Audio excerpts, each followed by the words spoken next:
Here's what you need to know to have a consultation that is worth both your time and effort. My method for preparation is very different than what I've seen elsewhere, but I promise you that it's easy to do. You are going to need a hand mirror.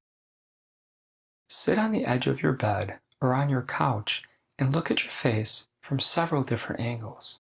Concentrate on the areas that you think could use improvement. Next, lay on your back, extend out your arm with the mirror, and look at the way your face now looks.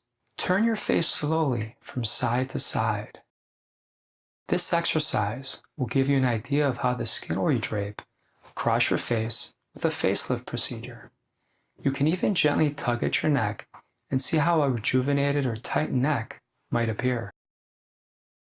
If you see no change or aren't happy with the difference, it's probably too soon to consider a surgical lift, and you might want to consider laser or injectables to make a smaller change. If you notice a fair amount of skin movement and like what you see, you now know that a lift procedure can help you.